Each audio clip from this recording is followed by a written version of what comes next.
So first of all, who in here has no understanding of who the Allman Brothers are? Just raise your hand. There's one. All right, good. Two. Okay. Who knew who the Allman Brothers were in March of 1971 when there was something going on? We have one hand go up, right? Two people in this whole thing. Three. Are y'all afraid to raise your hands, or none of you guys knew?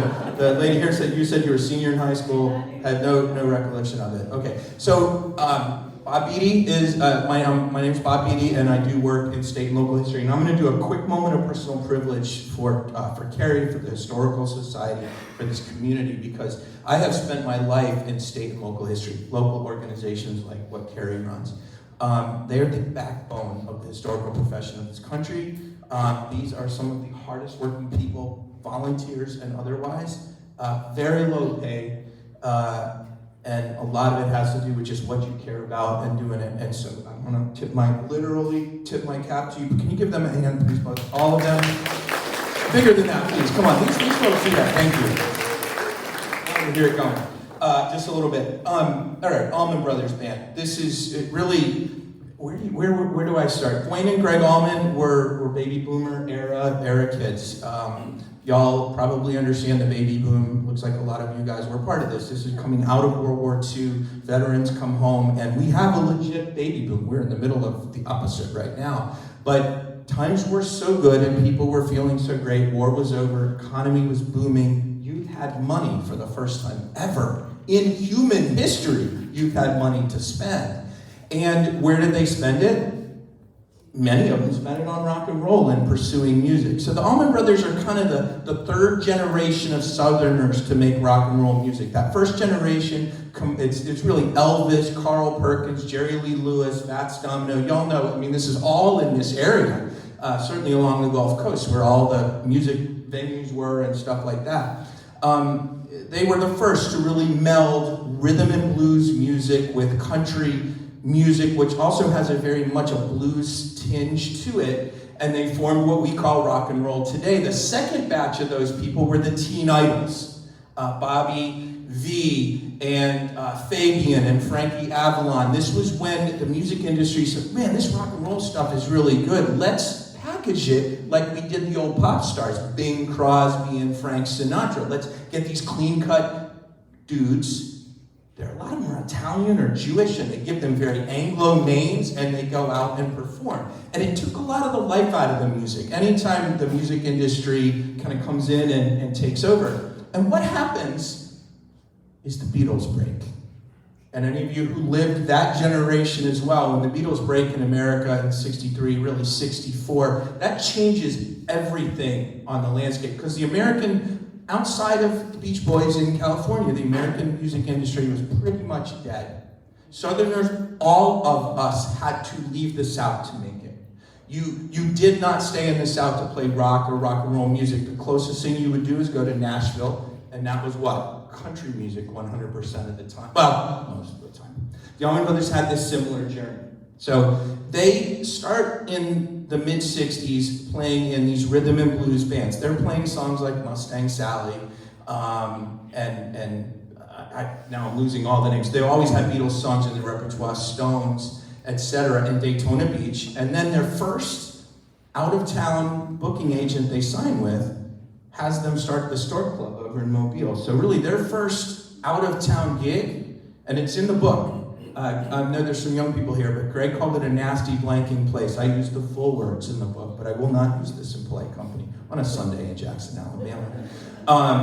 But that was their first beginning. They toured on the road, Stork Club in Mobile, and the Allman Brothers themselves had a long journey to success. This is about 1964, 65. Duane is the older brother, drops out of high school. Their mother, single mother, says Greg has to graduate high school, so Duane waits until his brother graduates in 1965. They go on the road. They're a band at that time called the Allman Joys, after the candy bar. While they are with the Allman Joys in Pensacola, they eventually join forces with a group called the Sandpipers, which is an all-girl group, interestingly enough. They go to New York City to audition, fail miserably.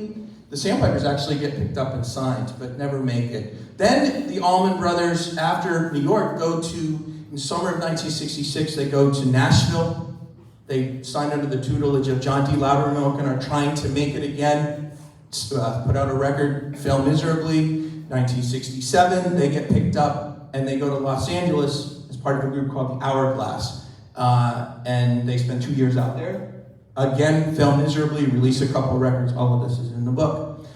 1968, Duane Allman is 21 years old. He leaves Los Angeles in a fit and returns to Daytona Beach. Ends up in Jacksonville, Florida for a bit, and then he ends up in Muscle Shoals, Alabama. And that's really where everything comes together and the story comes together. I'm leaving a lot out. There's an entire book that covers all of this here to keep you interested at least. But Duane, so a couple things I want to tell you and then I'll get to your point here.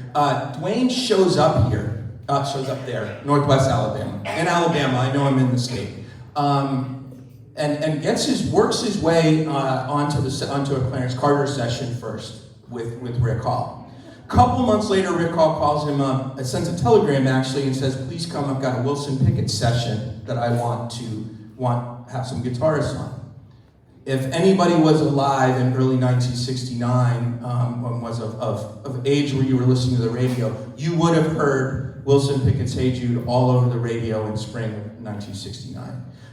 With this incendiary guitar solo at the end, going toe-to-toe with Wicked Pickett. From that guitar solo, Duane Allman gets a contract, first with Rick Hall, then that contract gets bought out by Macon's Phil Walden. Phil Walden had managed before that Otis Redding. I hope I see names, people nodding. I mean, this is big-time Southern music royalty. But here's the thing, Duane didn't write songs, he didn't sing, and he didn't have a band. So this whole arrangement in spring of 1969 was this dude with zero prospects and a fat contract puts a band together. And here's how that band works. The first guy to show up is J. Johnny Johnson, J-Mo, African-American drummer. Automatically, the band that is all going to be playing black music, black inflected music, now has an African-American in it from the get-go. I just want to tell y'all, and I mean, I could fast forward 2 years to what happened here, 50-something years and a month ago, 53 years and a month ago, right? That's some scary stuff to be traveling around with long hair and be traveling around with a black dude together, right? So I just want to say, J-Mo comes out and moves in with Duane, which is also on Lake Wilson, I think. Is Lake Wilson in this area? Am I correct? Oh no, Lake Wilson's up there. I keep confusing myself. They moved to a cabin together up there in Northwest Alabama. Not in Northwest Alabama. And they begin playing together in Muscle Shoals, and they are joined by a bass player named Barry Oakley, who's in a band called The Second Coming out of Jacksonville, Florida. Duane has been kind of courting Barry for a number of years. They ran across each other in Florida. Barry is in a band in The Second Coming with a guy named Dickie Betts. And timing is what it is. Dickie died, I guess, a week before last. Rest in peace. And Dickie is a hotshot guitarist in The Second Coming. Well, Duane's already a hotshot guitarist. Why do you need a second lead guitarist? Nobody quite understands this as the band comes together. Eventually, Duane quits Muscle Shoals, drives to Jacksonville, picks up with J-Mo, picks up Barry, picks up Dickie Betts, picks up Butch Trucks as a second drummer. Wait a second, he's already got one drummer. Now he's got two lead guitarists and two drummers. This is weird. And then he calls his brother Greg, who's still in Los Angeles, and says, "Hey man, I got it really cooking. We got two lead guitars." And Greg's like, "Two lead guitarists?" And he's like, "We got two drummers." And he says, "I want you to come back here and round it all off and send it someplace." So the Allman Brothers form in March of 1969 in Jacksonville, Florida. It is those six gentlemen that I told you about, all with very diverse backgrounds, heavily in Southern music, ranging from rhythm and blues, rock and roll, country, jazz, a lot of psychedelic music, etc. It's this massive melting pot of talents and traditions, all of them Southern. And the final thing I'll say is that band stays together for a little over 2 years, including their inadvertent stay here in town. And in in October of 1971, right as the album At Fillmore East is coming out, Duane is killed in a motorcycle accident. 1 year and 11 days later, 1 year and 13 days later, Barry Oakley is killed in a similar event right around the corner from where Duane was killed. And the story of the band for me is a story of resilience. So I have a blog called Long Live the ABB, and I write about this stuff all the time. I'm one of those nerds, thinks about it all the time. But the fact for me is why we're here and why we continue to be here is the albums, the music they put out, but also that they continued going after their two leaders had died. So it's a rock and roll Hall of Fame band, sold millions of albums, more or less stayed together for 45 years, had a bitter divorce with Dickie Betts in 2000, but has created a legacy for Southern music. Out of this comes the genre that we call Southern rock that becomes extremely popular in the 1970s. They really led the way for all of this. So it is, one of the most significant bands in American history, certainly of their era and of their generation. They led the Southern counterculture and the charge for Southern youth. And I will say, y'all are from Alabama, you know the songs that Neil Young was singing about the South, and they answered those calls. What other people were saying, the Allman Brothers did, by the music that they played, the company that they kept, and how fierce they were to the commitment to both of those things.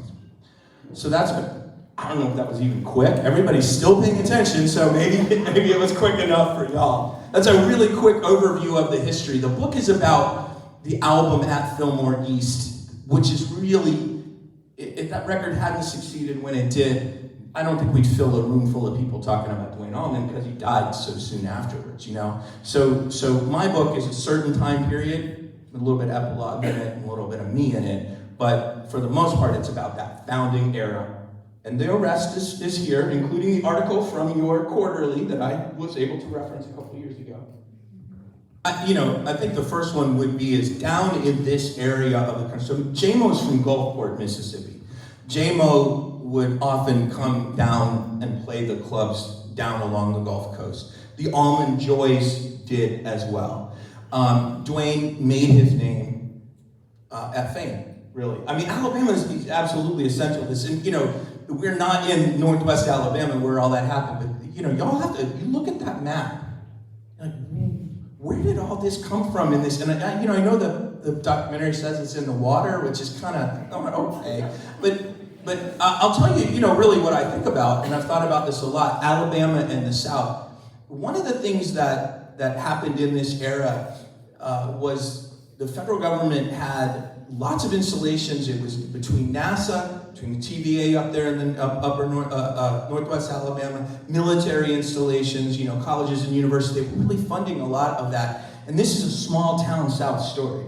These are not people who come from the big city in the South, which is going to be like Nashville, I suppose Jacksonville to some extent, Miami, Atlanta, y'all know the bigger cities. This is all like Daytona Beach and Orlando and, it's not necessarily Jackson, but Jackson and, all those towns up there up around Muscle Shoals, that's the dam. That's where it all, kind of begins for that.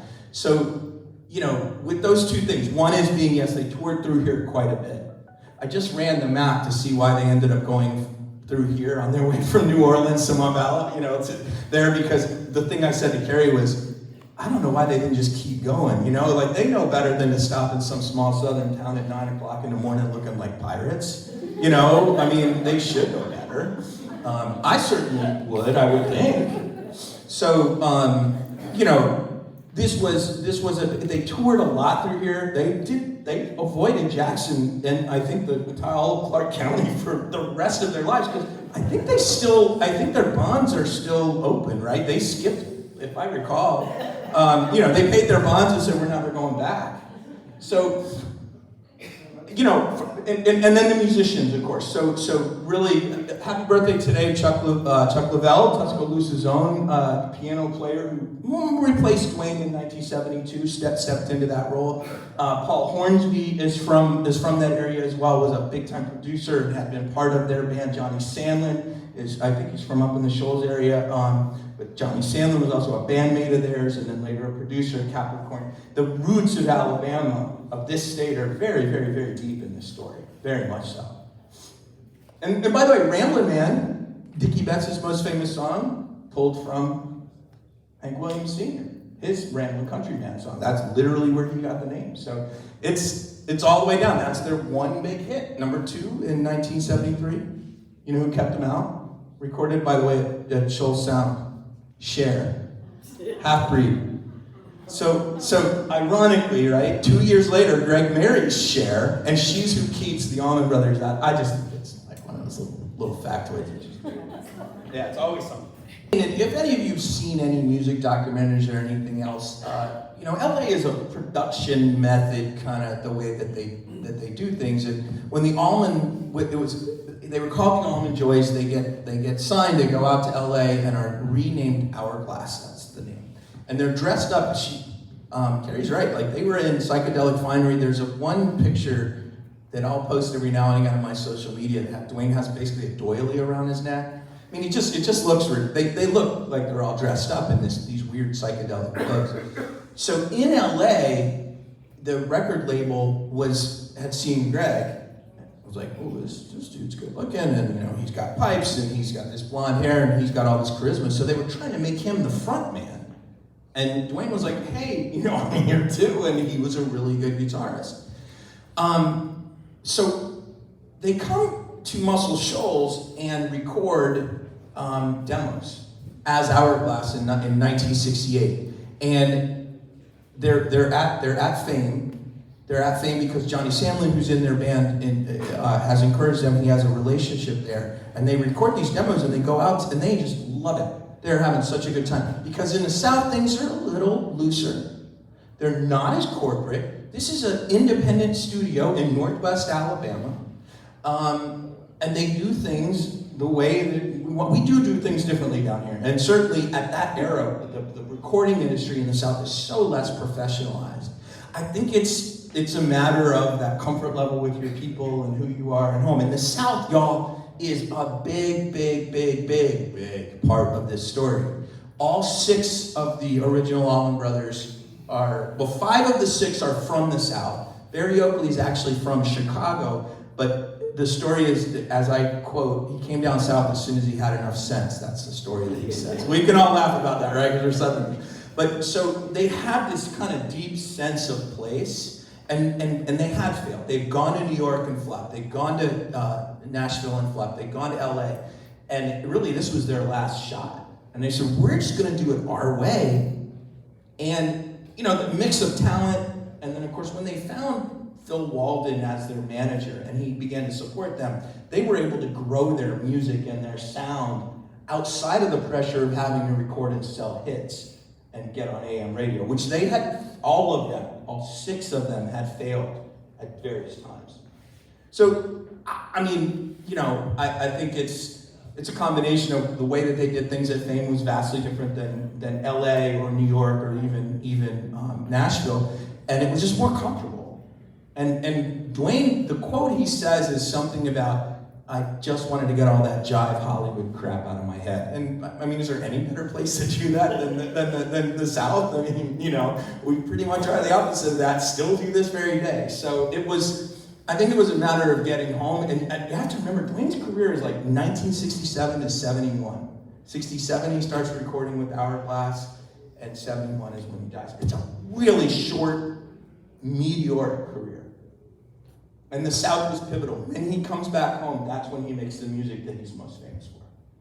Quick note, y'all. So I'm writing the book, and I realized that I want to keep the sex and drugs out of the story as much as possible. I want to keep the money issues. I really want to focus on the music, because a lot of people had told these stories.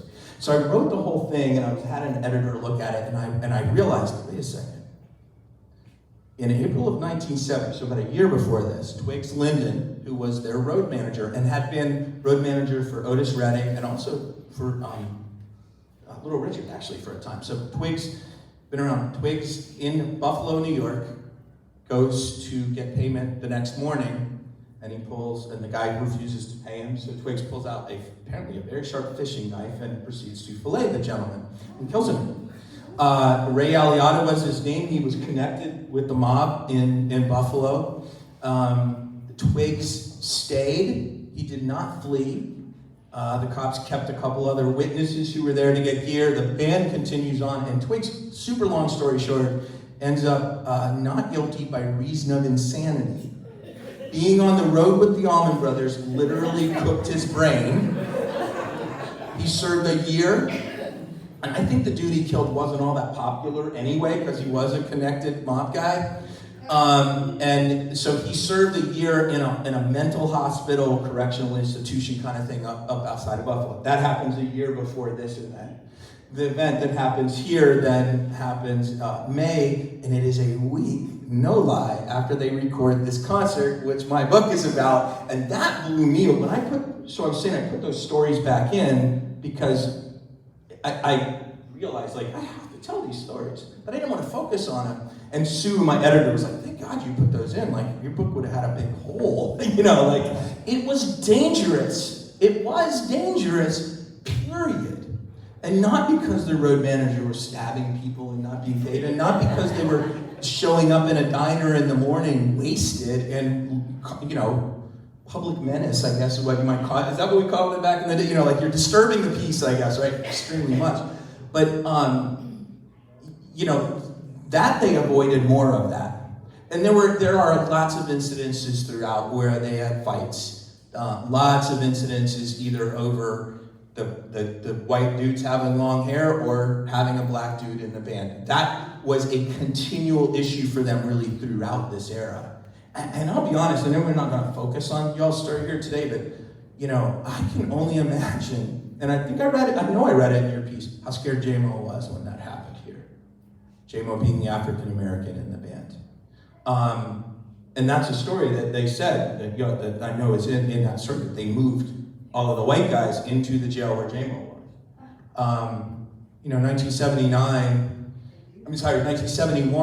is not 1951 or 41 where, but it's still not, you're not sitting there going, oh, great, I'm in jail in Jackson, Alabama at 10 o'clock in the morning, drugged out, So this was a continued, but what is so weird is, seriously, in about 6 months, they're traveling in big old buses. They're not driving through anywhere, right? They're just sleeping on the bus while people, but back then, they're still driving the cars. Because they were a nobody band-ish. They had bags and bags. What I put in the book was, I called it a pharmacopoeia. Because I thought it was like the best SAT word I could use to describe the amount of drugs and different drugs that they had on their possession when they got busted. So they had released 2 studio records in 1969 and 70, and they really hadn't broken through. And so the band, they made the decision, we're going to record live. And the reason they said is because that's our natural element. And really throughout the book, I pepper it with quotes that really support this, because it was a common refrain for the band. So they go to New York, they record 4 shows over the weekend. The weekend before, they spent some time in Jackson. Basically, parts of 3 of those shows end up on the album.